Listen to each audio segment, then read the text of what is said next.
but I think it is important that you guys give your feedback without me priming you. That is, without me biasing you with, so do you think the text is brilliant or merely excellent? So let me, so let's just start here with open comments, criticisms, observations, any kind of feedback at all. And in fact, I will just, anybody, first one, this is like the video game where the first one to hit the button. Who wants to say something? Well, I don't have a lot to say, so I might as well say it up front. I only got to play the thing for about 45 minutes last night. Tried to experience it in the spirit that it was intended, so I went in with no expectations of how it would work.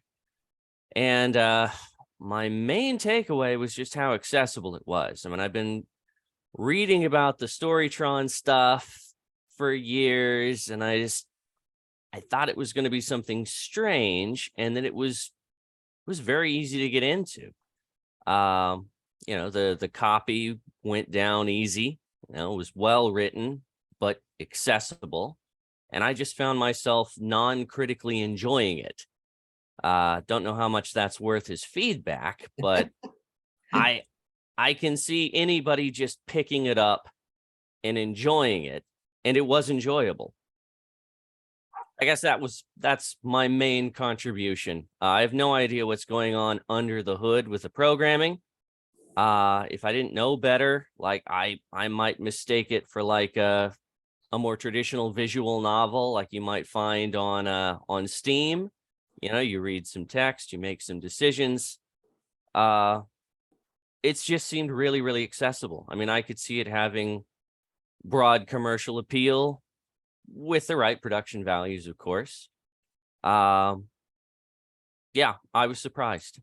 Okay. How far into it did you get? Can you just describe the last event that you experienced? Not very. Actually, I think I still have it loaded. Yeah, 3%. And you said no spoilers.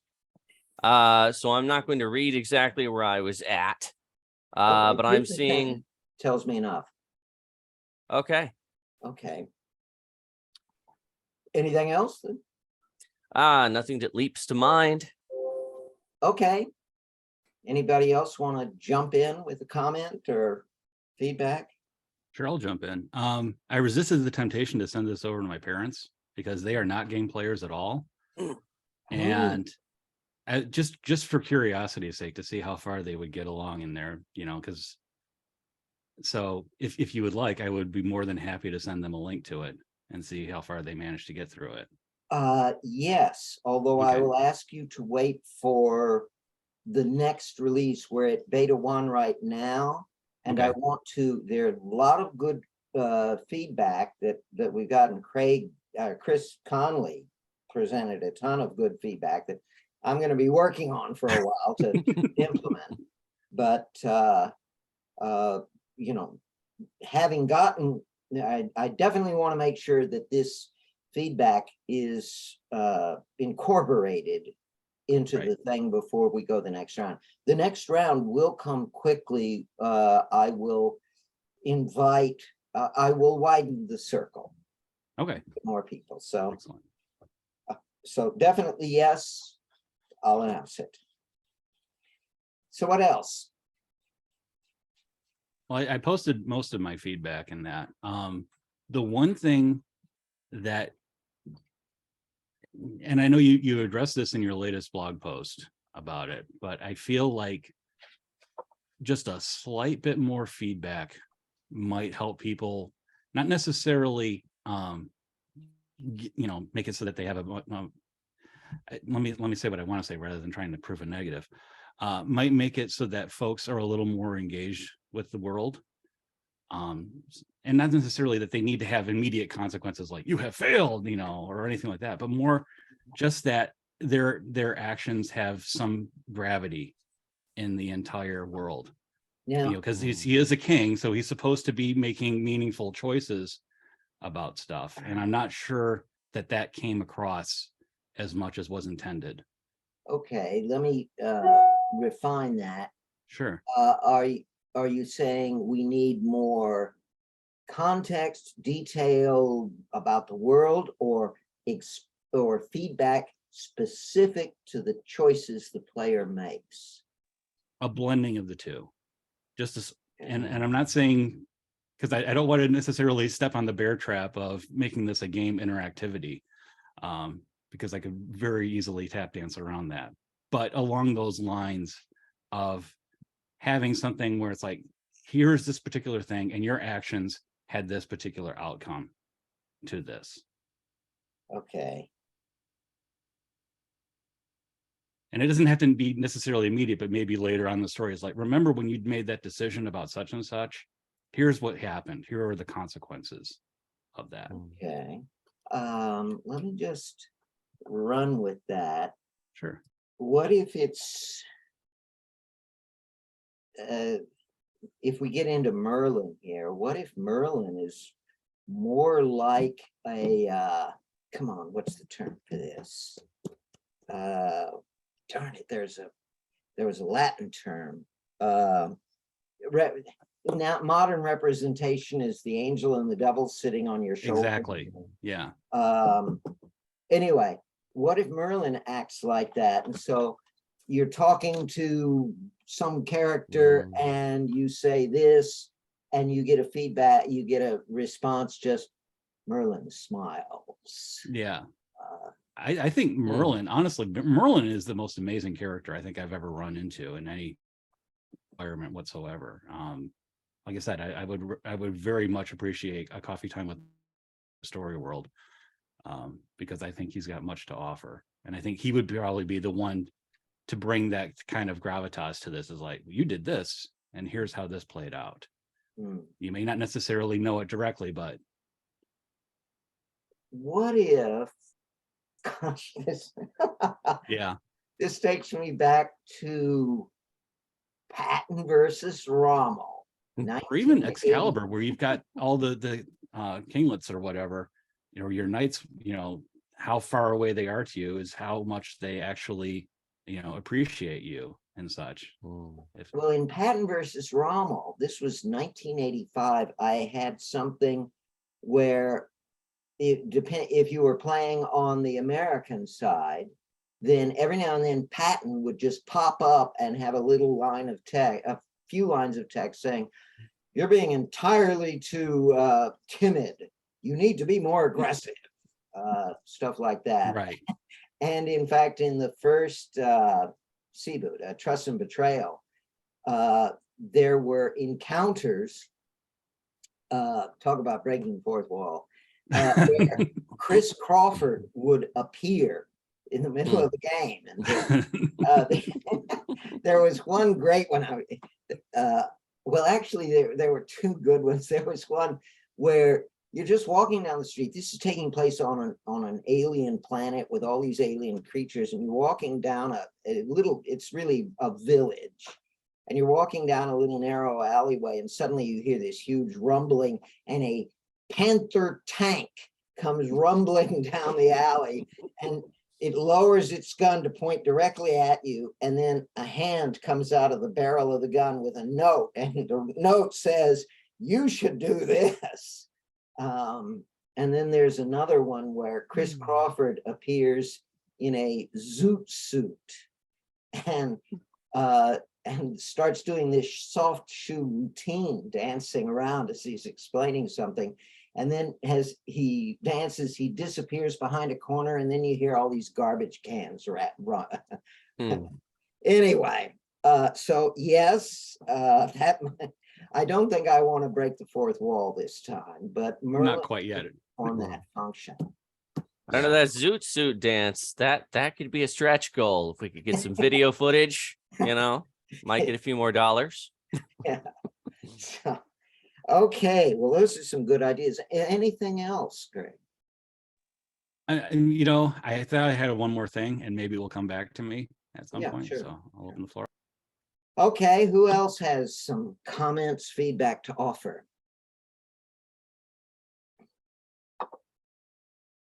You can't talk, Chris. Not yet. You've already dumped a huge pile of stuff. We will get to that, but I want to let other people. If you start talking, we'll be here all day. So you got too much stuff here. Perhaps, Chris, I can make one comment and one critical note. Sure. First of all, I loved the way Arthur looks at the world and he thinks. It's like when I read a story, I think I'm Arthur, and I play the game on my laptop. I play the game on my PC. I play Mr. Nice Guy on my PC, but I'm more brusque. Is that a good word? Yeah. Yes. When I play on my laptop. So you And, have a schizophrenic playing style. Yes, but it helps me. I am now at 25%, and I think things are starting to roll. And I didn't have that impression the first few percentages. There was a story. I like the character. I like the characters coming towards me, but they seemed not to connect to each other. So I met Guinevere, and I was hoping she got back, and she did. And I thought all the thoughts, the feelings that Arthur had were very fascinating. But what I missed were two things. One is the connection between the several story elements. So I went, I don't know, I talked to somebody, I fixed something, I made a decision, and then suddenly there was a new story. Next day, perhaps, I don't know. And really wanted to know what the consequences were of my actions and of my decisions. So coming back to what Craig says, I think having Merlin as, or as you said yourself, as some sort of angel or devil on your shoulders, whispering certain things, as he does in some of when I don't know, there was a situation, oops, that's a spoiler. There was a situation in which Merlin interacted with me. I liked that very, very much. And on my laptop, I was mean to him, or not so nice, not polite. And the dialogue was a lot smaller, thinner, and more antagonistic than when I was very interested in what he had to say, became modest, etc. And I like Guinevere. I think she can have a more profound role, such as Merlin. Guinevere also comments on what you do, and she's important to me. At least that's my feeling.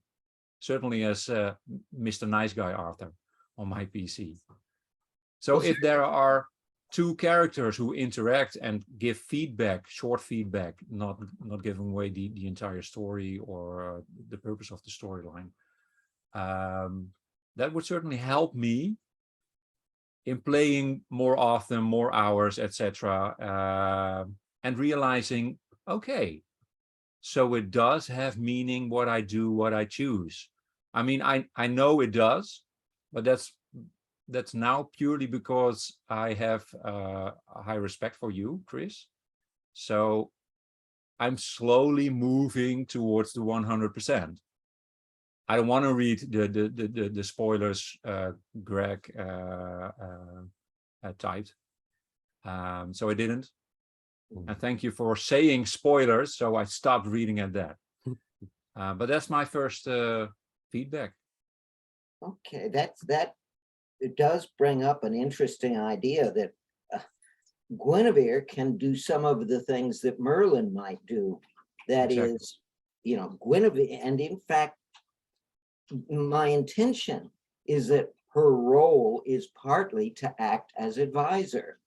Right. And so her advice could be responsive to Arthur's decisions. In other words, there are a couple of places where she actually does that.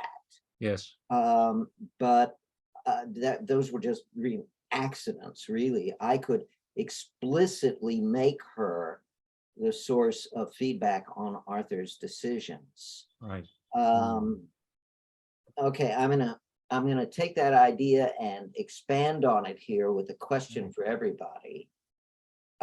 Should such feedback be immediate or delayed? That is, we could make it right in the reaction text. Arthur is talking to somebody else.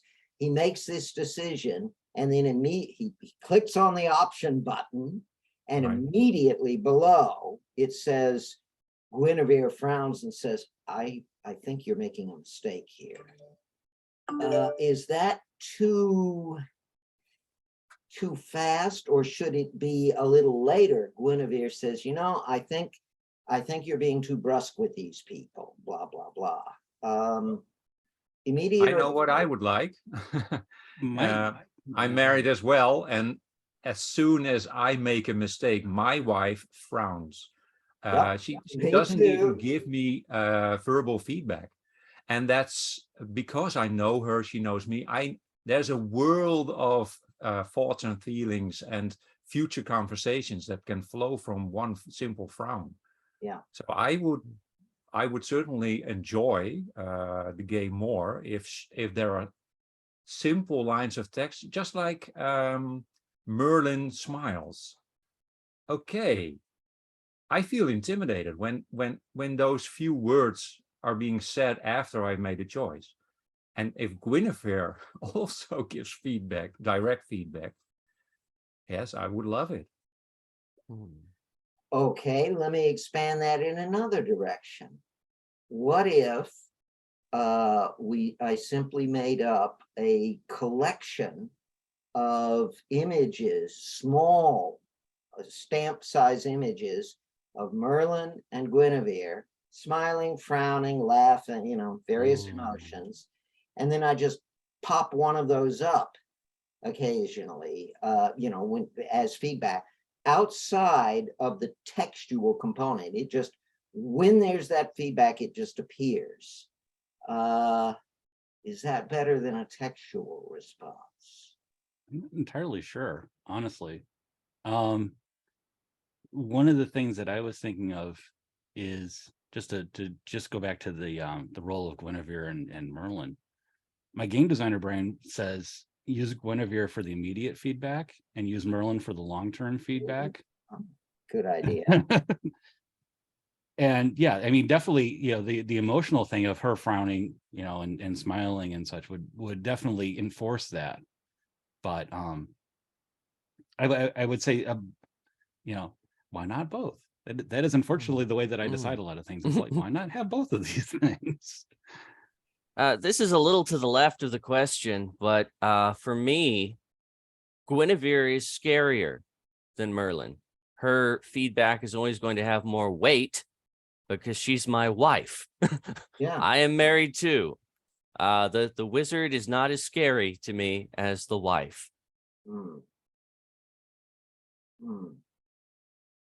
What is it? I totally And I have a agree. nice wife. Yes. Okay, that reminds me. What's the classic Greek play about the women who end the war? God, I totally don't know what this is, and I totally am spacing on it. Yeah, that basically the women say, all right, guys, this is a stupid war. No sex until there's peace. And it's did you know that play was banned in this country for a while, in some states of this country? Lysistrata. Yes, Lysistrata, thank yes. you. Thank you. Okay, there are a lot of interesting ideas here. I've got a lot to think about. So, anybody else? Comments? Open floor for feedback. Can you hear me? Yes. About the feedback, I think that showing their face is too simple. Like it feels like it's too gamey. Yep. And whether it's immediate or not, I feel like I feel like it depends on the character's personality. Like Brandon said, Guinevere might not give immediate feedback, while Merlin gives immediate feedback. So I'm sorry, could you repeat that? I think that immediate feedback or not depends on the character's personality. Oh, okay. Oh. Like Guinevere and Merlin may have different personality. That's why they might give different feedback. Some characters may be avoidant.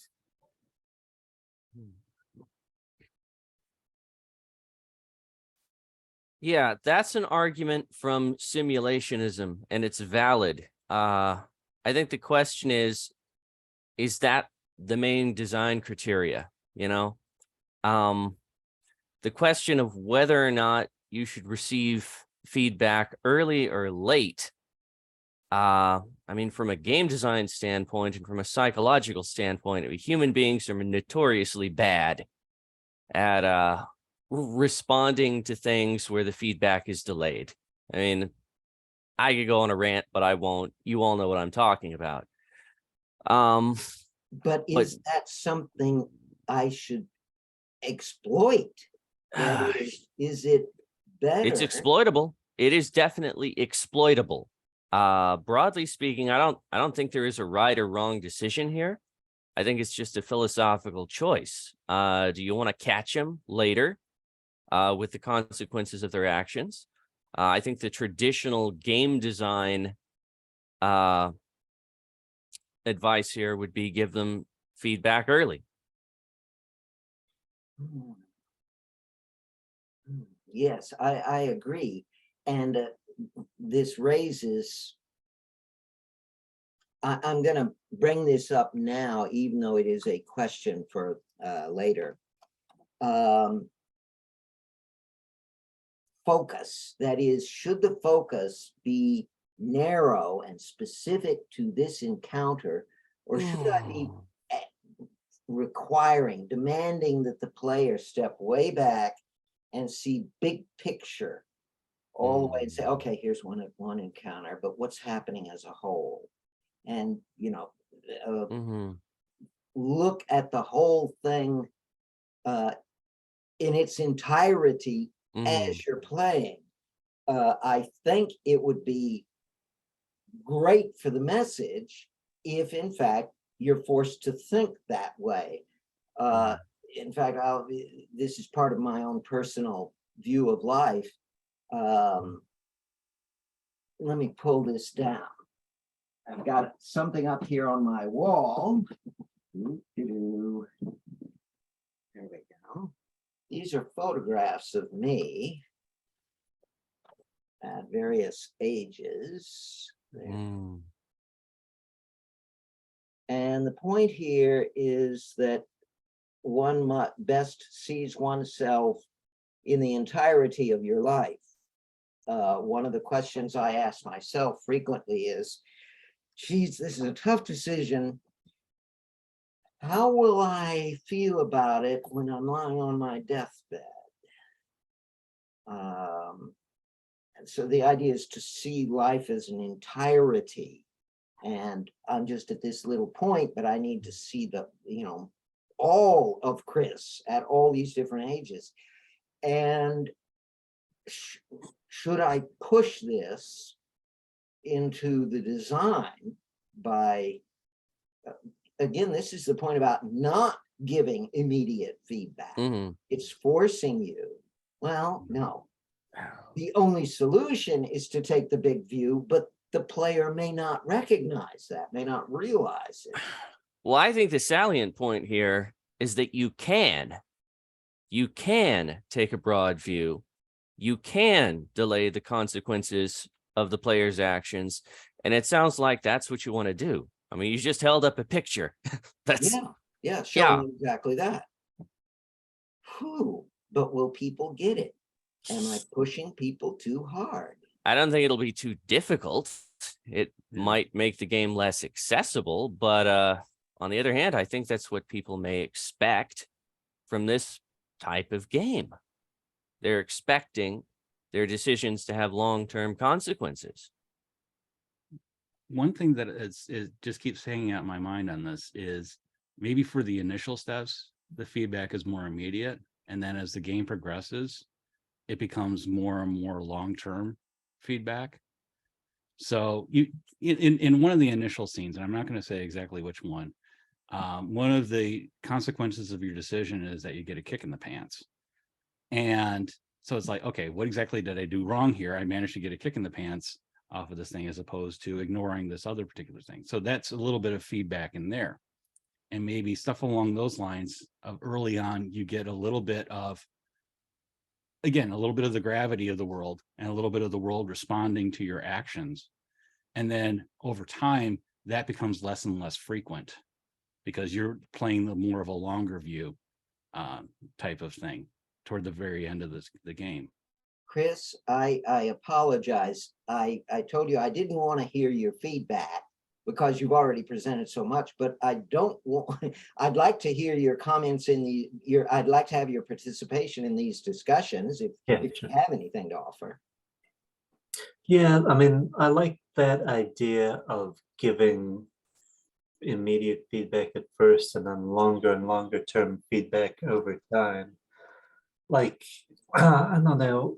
I mean, I know you don't want to obviously display the global variables on the screen or anything like that, but as I was playing it like all the way through, I never got the feeling that there was any delayed branching happening or any long-term results of my choices. It seemed like the only effects of my choices were in immediate branching in certain encounters, and otherwise I couldn't really see any evidence of those global variables being used.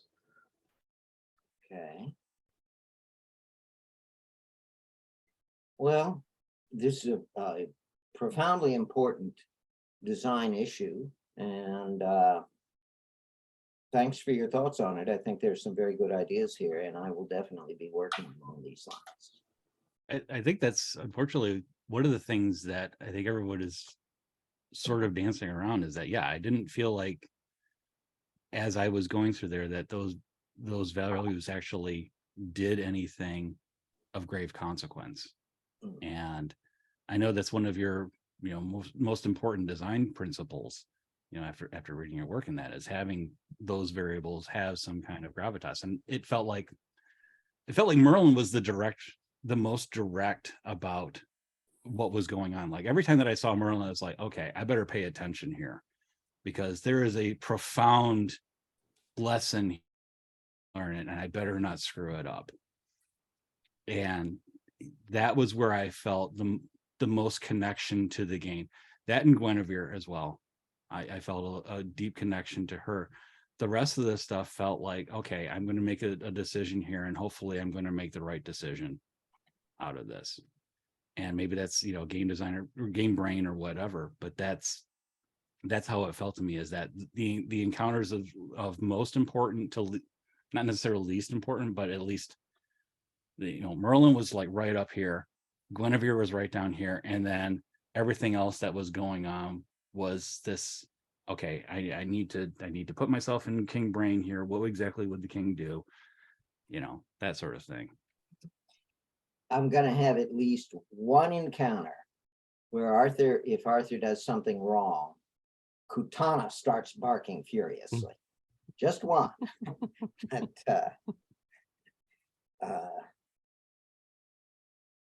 okay. Let me open up the floor to more feedback. Guess like the other main thing I would say, and I didn't mention this in my feedback thread, is I guess about the user interface design in general. I'm wondering if it should be a 2-column display, whether it would be better to have the options and responses at the very bottom below the encounter text, so that you have to read through the encounter before you see those options, because having them displayed from the outset is kind of distracting, and it's not ideal that you see those before you even know what the encounter is about. But I think having the image up top is good. Maybe that could even be like a separate frame or something, so it's always on the top of the screen. And then you just have the options and responses below the encounter text. Yeah, the illustration is the problem there. I agree that in general, a purely vertical Yeah. layout would be better, especially allowing people on smartphones to use it. Now, I made a conscious decision to exclude that audience simply because the thing just needs a lot of screen space. But I could bring them back in with a purely vertical structure. It's just Yeah. that then the illustration, you read text and then you see an illustration, and it's not the way, I mean, normally in the current layout, your eye will bounce between the illustration and the main text. You could lock the illustration at the top of the screen Exactly. Yes. if you have that as a separate element which does not scroll. And I think this also got into some of the other feedback that I was reading about mobile first design. Yeah. I mean, our group here, I'm pretty sure, has at least one desktop or one laptop that they do most of their stuff on. A lot of people do not have that. I think it's about 2/3 of people that only use the internet on phones. Okay, maybe that, so fixed illustration, and then scrolling everything else, going from text to options to response to the concluding button. It does sound like a good idea. It's an unfortunate consequence of the world we live in, because yeah, I am very much a widescreen person, not a not a portrait. Yeah, I'm the same way, but I think people are a lot more used to reading on like a Kindle or a phone these days than they were 10, 20 years ago. And I mean, the screen resolution is much better than it used to be on a phone. So I think this can work on a phone. Like there is an audience for these. I mean, that's what I write for Choice of Games. Well, there is one other factor that bothers me here. I'm going to digress here. I have one of these great dog toys, which consists of a gun that shoots a Nerf ball, a heavy Nerf ball. And so I get my dog and I load it up and I say, ready, go get it. And it shoots it up and it goes a long ways, but it goes way up high. Dogs have no vertical vision. The dog just runs in the general direction and then it falls into his field of view and he changes his direction. Humans are similar. We have wide band view. That is, our view of the universe is like this, not like this. And that's why the movies have these ratios, such wide screen stuff. It's human visual psychology.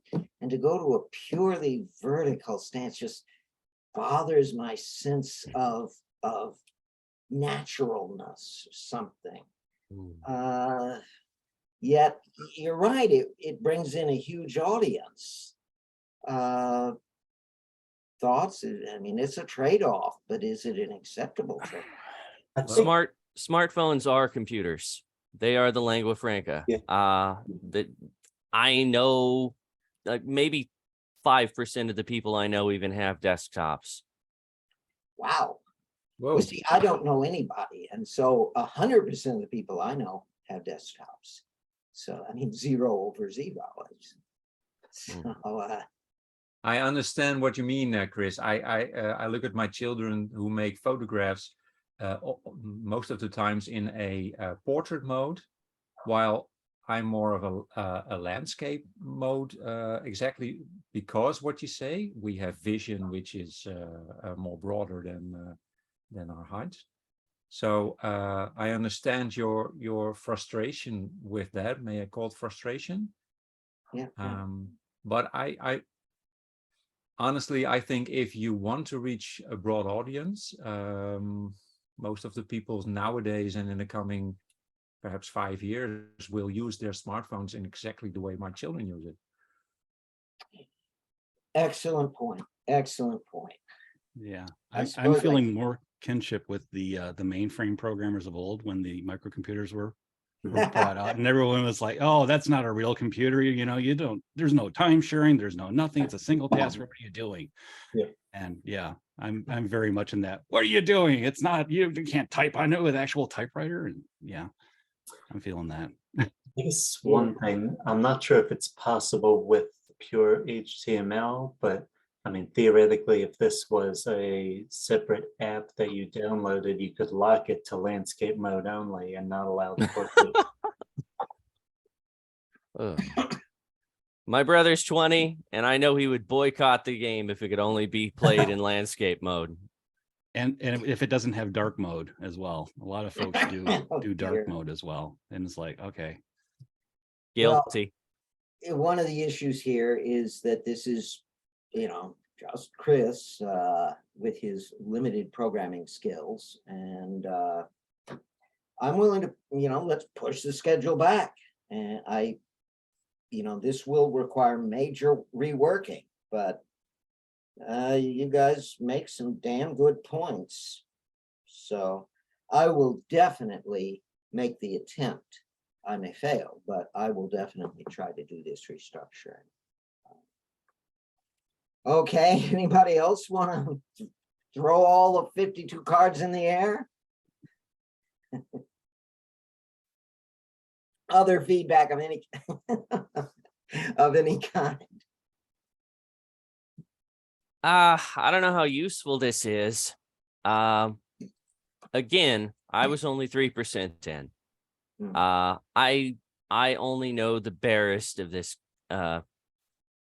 I feel bad every time I call it a game. Forgive me. It's a story world. It's a story world. Okay.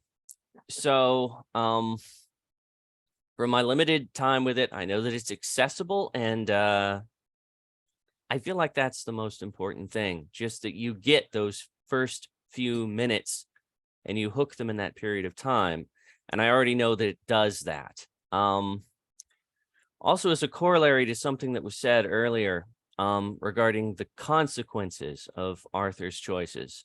And clearly I have not gone far enough into it to see many of the consequences of Arthur's choices. But you've done such a good job of painting Arthur and the time and place that he lives, and just seeing the choices that he has to make.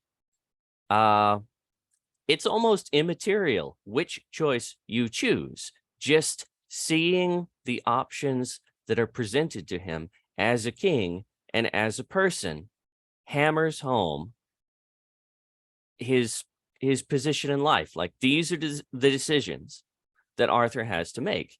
You have to choose one of them, but just seeing what the range of options is hammers home who this person is and the kind of life that he has.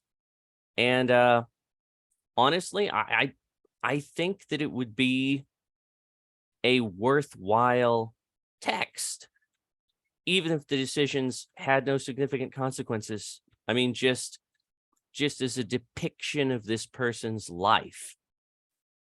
Does that make any sense? Yeah. I mean, that is an element of it. The transition from my earlier work leading up to Storytron, and this was gigantic, and part of it was a dramatic reduction in the amount and intensity of interaction. I tried to focus more on, there really aren't a great many, I don't know, even that's hard to say. The significance of the interaction is distributed throughout the whole thing. There's no single crucial decision Arthur makes. There are just lots and lots of little decisions that add up. And I mean that literally, in the sense that the primary adjustment is a matter of addition. So I think one thing is to impress upon the people that there are no great decisions. I mean, I felt a lot like it was King Solomon. It was like, which half of the baby would you like, the left half or the right half? And it's like, no, I thought we were doing top and bottom, that's that sort of thing. Yeah, yeah. Okay, okay. Other feedback, comments? Cornel, we haven't heard anything from you. Or I haven't heard anything. Any comments for us? No, thank you. Not this time. I'm just listening in. Okay. Hmm. Hanil? Am I pronouncing your name properly? Hanil? Yes, that's right. I have no new comments. I posted my feedback, my suggestions. Some of my suggestions were too gamey for you. And if there's no interaction, if I don't affect the interaction of the knights or my knights or kinglets, then seeing that what the reaction is isn't necessary. But I don't think the way it's designed now, I would play it again. Okay, okay. That's useful. Not from the beginning.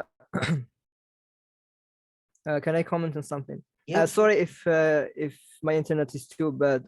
Tell me if you can't hear me. I can hear you. All right.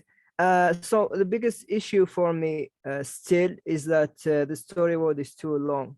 Like, I know you probably are over this already, but like the way I think about it, if I didn't know the designer is good already, I probably wouldn't invest 20 hours into the story world just to like know what the outcome of my decisions are, if the story world was worth it, if this makes sense. Okay. Like for me, the story is only there for the decisions. If I have to invest 20 hours into it just to know the outcome, then I don't know. I feel like it's too long. Even though I played it many times and liked it a lot, and I feel like I got a grasp of the message, I feel like I wouldn't play it if I didn't know the designer is really good. So that I know, like, I got something out of the hours I invested. Have you ever read a Russian novel? Yes. but here's how I look at it. The story is only there for the decisions. Yeah. As long as I didn't see the outcome, as long as I didn't have any feedback for my decisions, I haven't really experienced anything yet, if this makes sense. This is how I think about it. It's not the same as a novel, or when I'm reading a novel, I'm like absorbing the experience in real time, like, as I read it. I know what's good as I read it, but for the story world, I don't know if it's good until I reach the end. Yeah, that's a definite factor here. I'm going to switch over to more active role by exploring that issue. Basically, the only real feedback you get is at the very end. Yes. And you have to go a long ways. You got to go through a lot of stuff before that happens. Now, that's part of the concept that you have to see the big picture in order to appreciate it. And perhaps that's what gives it power. That is, the only way you after you've finished it and you've contemplated the whole thing and then maybe gone back and played it another time and maybe a third time, only then do you really get what it's talking about. That's my assumption. Yes. Well, maybe I have trust issues, but I would worry if my decisions had any like outcome that was worth it. Like, I trust you and I know that what you make is good, but I mean, even though while I was playing the thing the first time, before seeing the outcome, I really liked the story. I liked some messages there, but I had no idea what they really meant until I finished it. Yeah. Is that good or bad, or how good or how bad is it? I'm not sure. Like, as I said it, would I play the story world of anyone else? Like, I don't know if I can invest 20 hours just to know if it was worth it, if it was good, you know? I have a little bit of a pushback on that because that's pretty much true of any media out there. Like if I start listening to a piece of music and halfway through it's like, this is absolute garbage or something like that, that's on me. But it's not that I, somehow wasted the previous moments of listening to it. I was okay up until about halfway through. So Well, I really like I don't think that's the case for other traditional media. I can like a piece of music right from the start. I can like the first chapter of a novel, but I can't evaluate the story world until I finished it. I don't know if I'm making sense. no, I have no, to you're- agree. Yeah, I think you're making I- sense. Go ahead. I agree. I enjoyed it and I played it all the way through. But if I have to start over again and play it again to get the other two options, especially if I see no way of influencing the outcome, I'm not going to put the time in. Hmm. I mean, it's not a book. It's a game, actually. It's an interactive game. Hmm. Well, It's Well- it's almost like a twine game. It looks like a twine game, well, but it's enjoyable. sorry, Though. sorry. Good. Go ahead. But I really don't see it as a game. Like, it's not about the way it looks or the way, it's just about the way that I don't know if the thing is good until the end. That's all. Like, I really liked it. And I think I understood it. But didn't happen until I finished the entire thing twice. So And I agree with you with that, Abdinur. yes. I mean, I Can I bring up one small example? Has anybody watched American television, especially serial television, where sometimes it will start off very good and you're really engaged with the story, and then for some reason, some Hollywood writer decides to get in there, and then suddenly everything goes completely off of the rails, and then you have an unsatisfactory ending, and you wonder why the hell you even invested the time in the first place. Yes, I recognize this. Certain non-American television streaming services have the same thing. Another writer, and suddenly you're saying, what happened to the story? A classic example of this for me was a television series called Lost. And it was- yeah, I mean it started off, boy, this is interesting, this is strange, but it just got more and more confusing. To a lesser extent was Twin Peaks. But that's not the issue here with Le Morte D'Arthur. The problem here with Le Morte D'Arthur is that the learning curve is one step.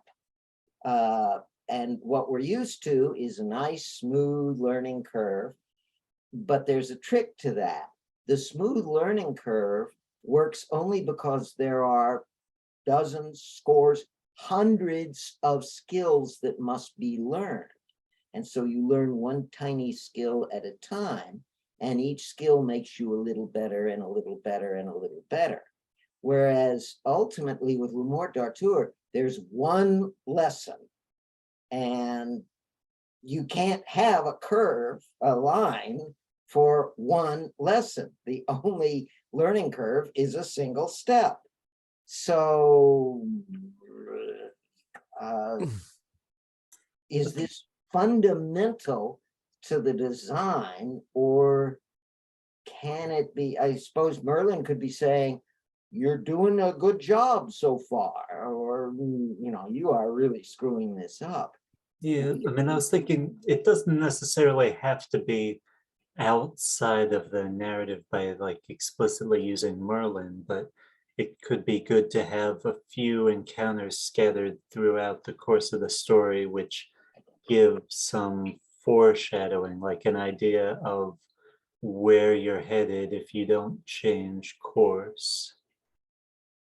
Or one of the kinglets coming up to you and saying, your actions are really screwing us up.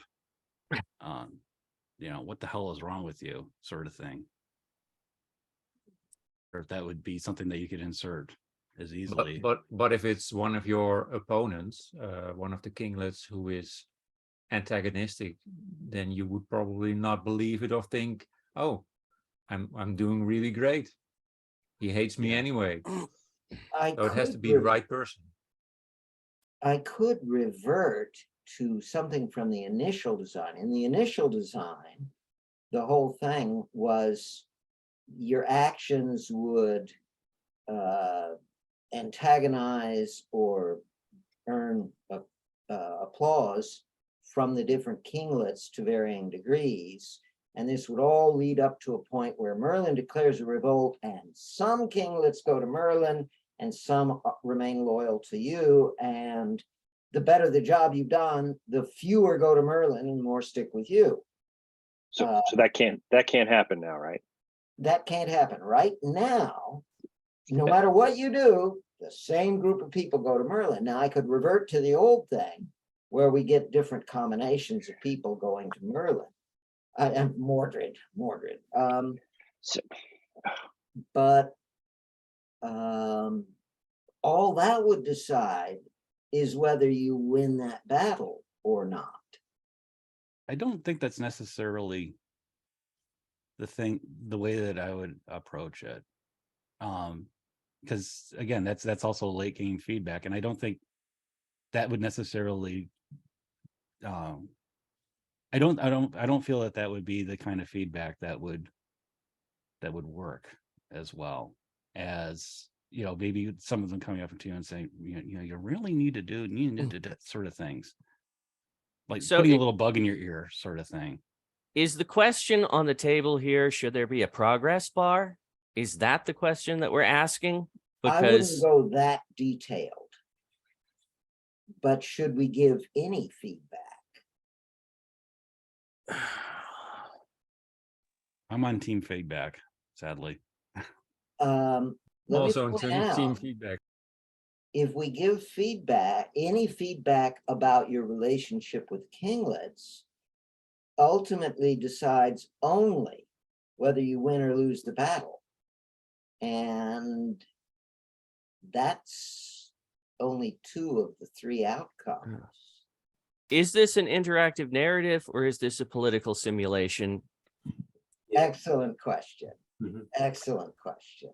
Yeah. I think if it's going to be like characters inside the narrative that give this sort of dramatic, kind of philosophical feedback, it should probably be non-kinglets, like more minor characters. Yeah. Good point. Yeah, the feedback should probably be limited to Guinevere and Merlin. Yes, but why should there be only one big lesson? Why can't we have like multiple story worlds, much smaller story worlds that are related by theme, with maybe different characters, different, just related by theme? I don't understand. Are you saying multiple main threads? I'm saying that why should there be only one story? Like you can have different stories. Each story has its own lesson, and all the lessons are related by theme, by some like arithmetic equation or something. That would And- be, I think that would be a complete redesign. Yes, I know. I'm just talking about how can we scale this design into something else. That sounds to me like something you should do as a follow-up, fix Yes. the flaws in Morte D'Arthur with a completely different structure, theme, so forth. Yes. But it's an interesting idea. I don't denigrate it at all. So let me launch into my questions here. Can I give one small little bit of additional feedback? By all means. And this is related to the end scenes, where you're busily plodding along, or I should say playing the game, And at the very end, you get about 200 megabytes of video coming straight at you unexpectedly. Yep. That was a bit of a shock to me and to my internet connection. So if you have folks that are in, Spoilers. if you have folks that are in areas where their internet is not necessarily all that great, then suddenly it's 200 megabytes shot at you, no matter what. And so I'm wondering if there may be a different way to present that particular material. It was powerful material, don't get me wrong. It rattled my soul and whatnot, but perhaps maybe something a little more textual, a little more in the game or story world. Sorry, I gotta disabuse myself of that word very heavily. Yeah. Interesting question. I'm reluctant to go down that road because the videos, I think, are important. And besides, how many people are on a connection where that would take excessively long? If you're on a mobile connection and you happen to be on a 5G network and it's somewhat metered, 200 megabytes is a considerable amount for a mobile platform. Yep. That's right. If we go to smartphones. Yeah. Yeah, see, again, I've assumed desktops.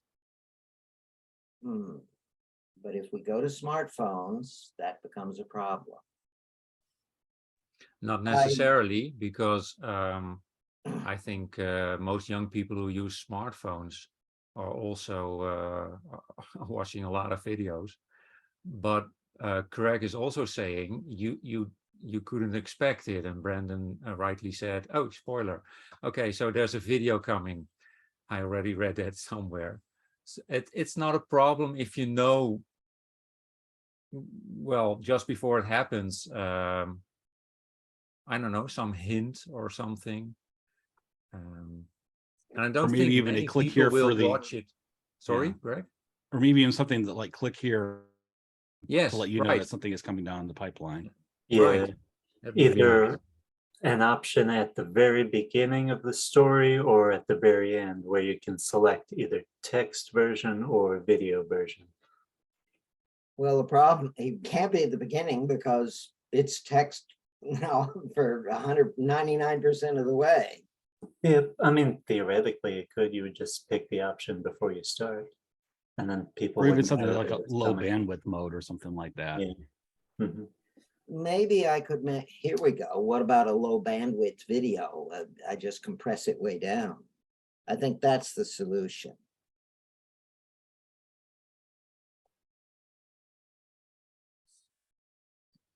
Yeah, that's the way to do it. By the way, I've got to take a moment to boast about how that video was prepared. I made the audio first. I set up a bunch of big pipes, PVC pipes in a long line, and then there was a T in the center that I spoke into, and the microphone was at one end. And so the sound would bounce in both directions and you get a slight echo effect. And you got some resonances at various frequencies that altered it. And then I put the sound through a sound editor thing that I just lowered the frequencies a bit. But this is more than what could come out of a regular sound editor. But the real thing was, once I had done the audio, then I shot the video, and the video was soundless. All I did was I played the audio and had earphones stuck in my ears underneath the hat, and so I could hear the audio, and then I mouthed it. That because if I just recorded the audio with the video, I wouldn't have been able to get the good sound I wanted. So interesting. I had a lot of fun doing that. That's pretty awesome.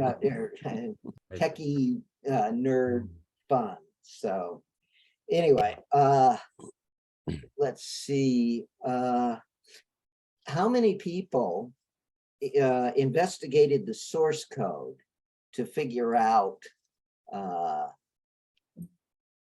let's see, 2, 3, okay. Do you think that's a possible problem?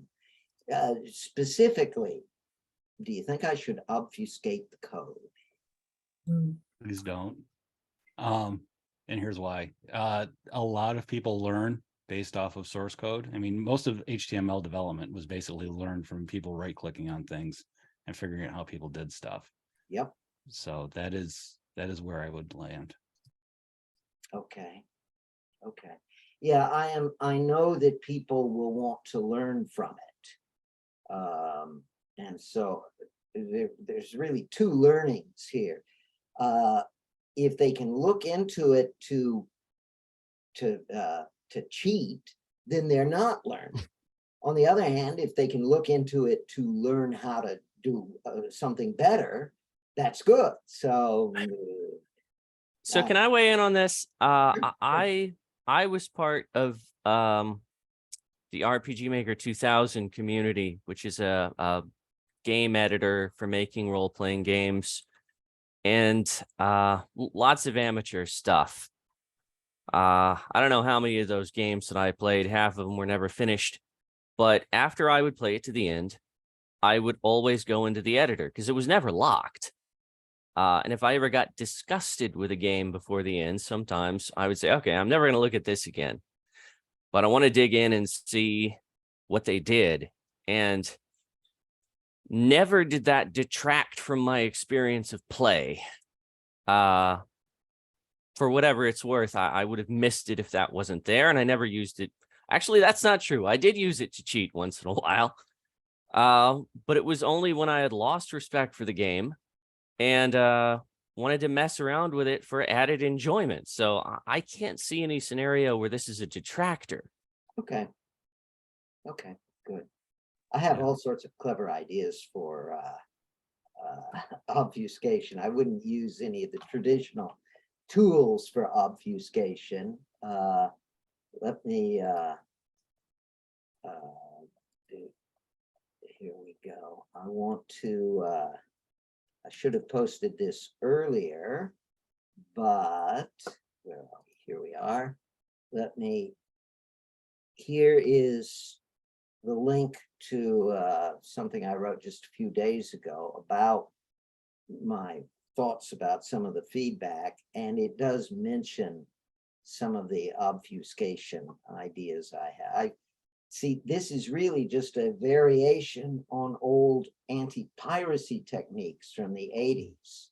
And I came up with all sorts of great ideas. Unfortunately, the best anti-piracy scheme was with cartridges where you could use self-modifying code. That was great. You can't do that anymore. So anyway, let's see. Okay, other questions. Can I get just each person type into the chat how many times you played the story world? And by that, I mean how far you got. So if you got 20% of the way in, then it would be 0.20. If you played the game twice and on the third try, you got 50% of the way through, then you would type in 3.5 or 2.5.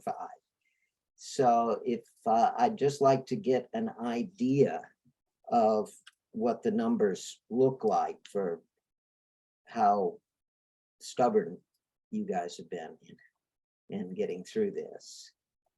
So, okay, good. Very good. Okay. Thank you. Okay.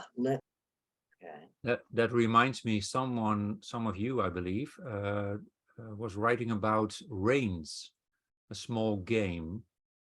Oh, Yes, do we know Reigns? Do I pronounce I it haven't correctly? seen it. Okay, well, it's a simple It looks like a card game, very simple. You have to make decisions as a king or a queen, and you can you will always have to make one of two decisions. So it's always a dilemma. But no matter what you do, you will die in the end. Either because your country is too poor or too rich, the merchants have taken over, or you're too much pro-church or anti-church, pro-military, anti-military, etc. And it's a very fun game, but it's also a game which shows the tragedy of all those kings who live, and you as a player, I would always do my utmost best to live as long as I can, but you have to find this balance, and there will be a time when you cannot reach that balance. Am I making any sense? I'm sorry, my English isn't that good as I No, wish. that I understand. Hmm. I actually mentioned that in one of my comments. The game. Yes, you did. Yes, thank you. It's a good game. Let me see. Another question here. What do you think of the interactions with Merlin? I loved them. I thought, besides the final outcome, they were the only thing that really taught you the meaning of the storyboard. Yeah, it seemed to me that it was kind of you personally talking to the reader and just trying to teach us these life lessons. But yeah, I felt like it was the sort of interaction with the character which felt the strongest. Yeah. Yeah, those interactions, that's classic Socratic dialogue. And Socratic, I've always felt Socratic dialogue is the best way to teach, but it's really hard to do. Every one of those interactions, I spent a lot of time on every one. They're hard to do, to come up with interesting and roughly equally plausible responses for Arthur. I don't know, they were hard. Let's see. Okay, let's talk about encounters where there are no real options. I have a lot of those. They're primarily meant to provide context, but there are a number of oddities in them. In some of them, you get the option to say, oh, gee, that's interesting. In some of them, you don't get an option because, you know, if there really isn't anything interesting to say. Should I provide an option to say, golly gee, for every one of these cases, or is it acceptable to have just nothing in the way I was fine. option? Pardon? I was fine with it. It's backstory. It's local color. It's dirt. Absolutely agreed. I had no problem with it, but I think you're going to get a U-shaped reaction on this one. I think a large number of people are going to be absolutely okay with it, and I think a certain contingent are going to be quite hostile about it. What if you add the options that don't really change anything? Like the player wouldn't realize it, and you yourself said before that it's also about knowing what's relevant and what's not relevant.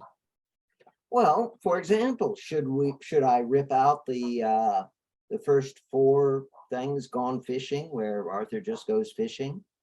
No. Those really I'd be deeply disappointed if that were removed. Yes. but you Agreed. really don't get any options with those. No, but you get into the story world. You get into Arthur's minds and musings, and suddenly he sees Merlin. Oh, sorry, spoiler. Okay, what about the Nephion, the 4 encounters where this storyteller comes in and just tells stories. Are those, I haven't do seen them. those add to it, or? I Is thought I it have those- after seen those. 25%? They're a little ways in, they're about. Yeah. They- They're almost at the halfway mark, I would say. Oh, okay, I haven't seen them. Yeah. They were fine. Yeah, Or just Yeah. give Arthur an option where he gets tired and goes to bed and everybody else stays and listens. yeah, I thought they were fine. The last one seemed to end abruptly, but I guess it was kind of intentional. Yeah. And what did you think, Craig? No, I said I thought they were fine. Okay. Although one person did mention, the option to go to bed early. So maybe that would be something like if you don't really want to sit there and listen to them, then maybe you have an escape hatch or something like that for folks. But honestly, I don't find them offensive at all. I think they're great. I wanted to my purpose there was simply to communicate two basic ideas. One, just Celtic storytelling. Those are classic variations on stuff from the Mabinogion and a couple of other sources. And the other reason was to emphasize the notion that, they didn't have TV. Or novels or radio, and this was the only entertainment. And I thought that was an important point to make. Well, and the fact that you have a professional storyteller going around, weaving these stories around, and then getting food and lodging for it, I think that's a very important thing as well. Yeah, that was fundamental right up until about 1500, after the printing press. So, let's see. Merlin's appearance. Oh, the percent system where it tells you what percentage of the way through you are. Is that a feature? Or Yes, I think distraction? it's really important. I think the player, if he didn't see that, he would doubt if he's making any progress. Like in a movie, you can see the progress. In a book, you have to see the progress.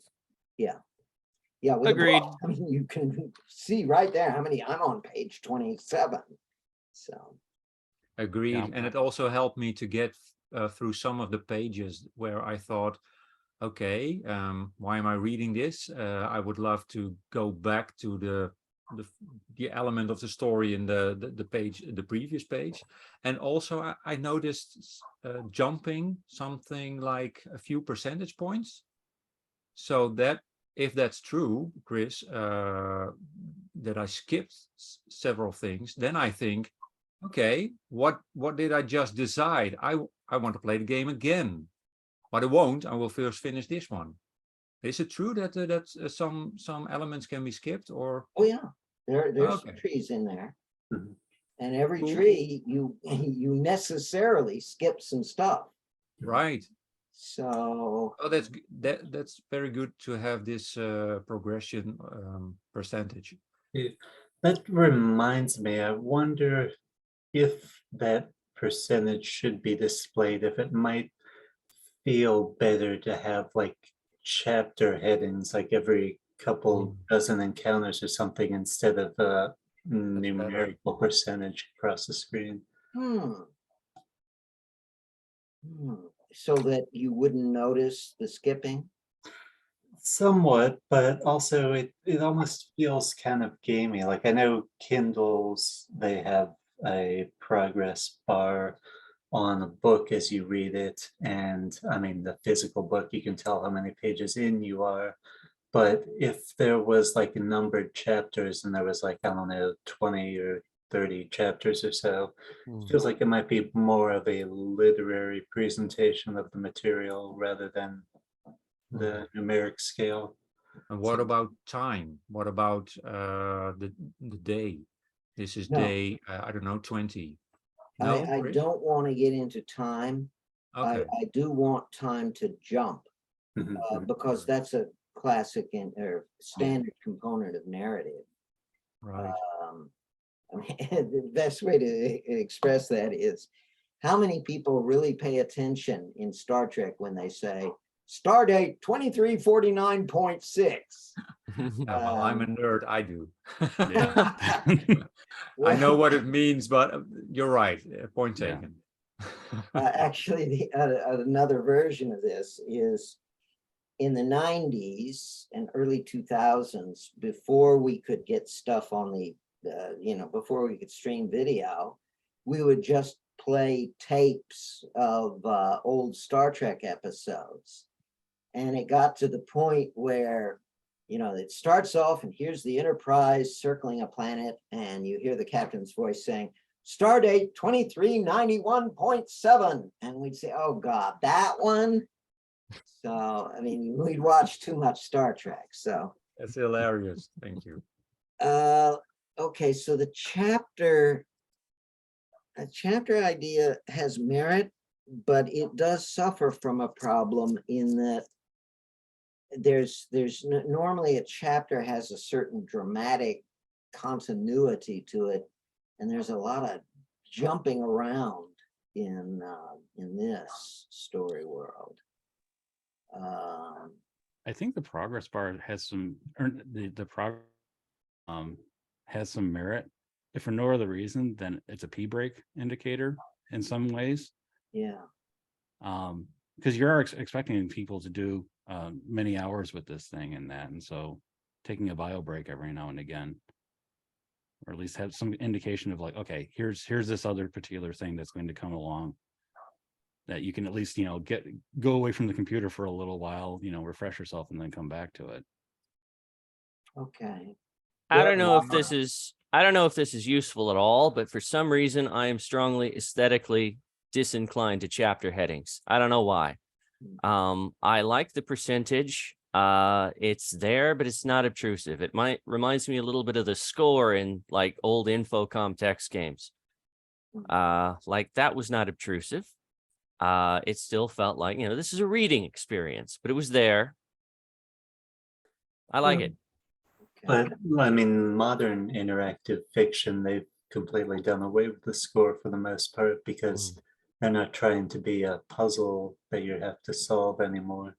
I don't know, it feels more like mechanical to me. Yeah, you're right about that.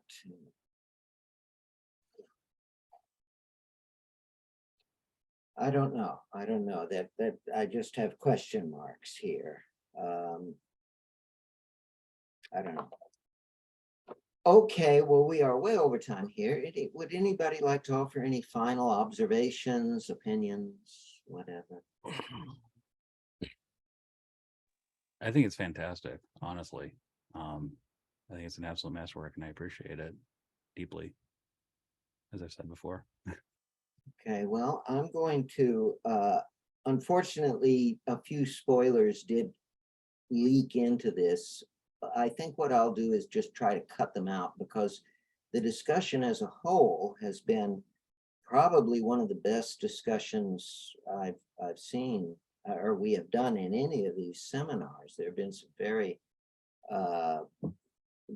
impressive ideas put forward here, and I've got an enormous amount of work because there were so many good ideas. So it may be a while before we're ready, before I have a new version. And it will definitely be the gamma version. We're going to jump straight out of beta into gamma because it's just so big. But yeah, I'll edit out. I think the world needs to see the good ideas and everything except the few little spoilers that snuck in. So thank you very much. You've given me excellent feedback, and I'm gonna get to work on this stuff and see what comes out of it. So, and if it comes out badly, I will blame you guys. So, not my fault. We wouldn't expect anything less. Okay. Well, thanks a lot, guys. And Thanks, everyone. I don't know what we'll do next. Maybe next month we'll talk about gamma version because it'll be so different. I don't know. So, okay. See you next month. Thank you so Right. much. Bye bye. Goodbye. Bye. Bye. Thanks.